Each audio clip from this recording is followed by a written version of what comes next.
Hi celebrities, welcome to celebrity beauty studio channel. అరుణాచలంకి రాత్రి వచ్చాము కదా. నైట్ 12 తర్వాత దీపం అనే రెసిడెన్స్ అంటే హోటల్ అక్కడ తీసుకున్నాం స్టేకి. అక్కడ నుండి మార్నింగ్ 10:30కి ఆటోలో గిరి ప్రదక్షిణ స్టార్ట్ చేసాము. సో గిరి ప్రదక్షిణ ఏంటంటే మీకు ప్రతి ప్లేస్లో ఒక 5 మినిట్స్ ఆపుతాడనమాట. మనము అక్కడ మనం ఏంటంటే ప్రతి ఒక్క లింగం దగ్గర ఒక 5 మినిట్స్ ఆపితే మనం దర్శనం చేసుకొని బయటికి వచ్చేసి మళ్ళీ ఆటోలో మళ్ళీ ముందుకెళ్ళాలి. అలా గిరి ప్రదక్షిణ మాది పూర్తయింది. నెక్స్ట్ టైం నడిచి వెళ్ళాలి, చూడాలి ఇంకా. అయితే ఈ రథం అంటే టెంపుల్ మొత్తం కన్స్ట్రక్ట్ అవుతుంది. రథం కూడా అక్కడ మ్యానుఫ్యాక్చర్ అవుతుంది, ఇంకా ఫినిష్ అవ్వలేదు. అయితే ఈస్ట్ సైడ్ ఏదైతే ఉందో ఈ రాజగోపురం గుర్తుంచుకోవాలండి మనము కంపల్సరీ. ఎందుకు అనంటే ఎగ్జిట్, ఎంట్రీ అనేది క్లియర్‌గా లేదండి అక్కడ. సీరియస్‌గా చెప్తే మనం ఈస్ట్ సైడ్ నుండి ఎంట్రీ అవుతున్నాము అంటే అది గుర్తుంచుకుంటే ఆ సైడ్ నుండి ఎగ్జిట్ అవుతే మనకు కన్ఫ్యూజన్ ఉండదు. మన ఏపీ, ఆంధ్రలాగా బోర్డ్స్ ఇంగ్లీష్‌లో అండ్ అక్కడ లోకాలిటీలో ఎవరు ఎక్కువ లాంగ్వేజ్ వాళ్ళు వస్తారో మన వాళ్ళు ప్రొవైడ్ చేస్తారు. అక్కడ మాత్రం తమిళనాడులో అలా ఏమీ లేదు.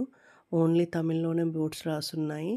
అది కాస్త అన్‌హ్యాపీ అనిపిచ్చింది అక్కడ. ఎందుకంటే ప్రతి ఒక్కరికి స్ అందరికీ తమిళ్ రావడం కష్టం కదా! అదొక్కటే అన్‌హ్యాపీ. కాకపోతే ఏంటంటే కొన్ని మెయిన్ టెంపుల్ ఇప్పుడు అన్నమలై అంటే అని ఆ శివజీ దానికి ఇంగ్లీష్‌లో రాసుంది. ఇంకో 2 దగ్గర ఎగ్జిట్ దగ్గర రాసుంది. అది కూడా బయటికెళ్ళాక ఎగ్జిట్ అని రాసుంది. ఇది మెయిన్ గర్భగుడి అన్నమాట.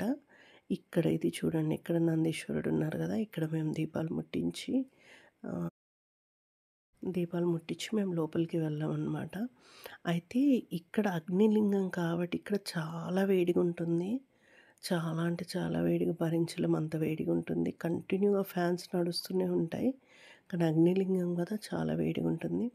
ఆ రోజు నందీశ్వరుడికి అభిషేకం అవుతుంది. చాలా పెద్దగా ఉందండి నంది అక్కడ. ఆ నందికి అభిషేకం చేస్తున్నారు. ఆ అభిషేకంలో క్రౌడ్ అనమాట. ఇది మొత్తం క్రౌడ్ అక్కడ.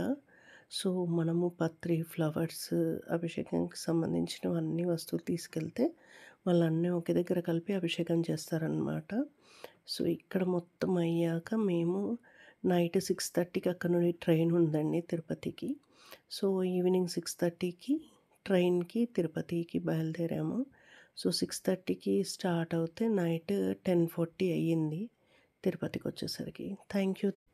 Thank you. This is Sanjana.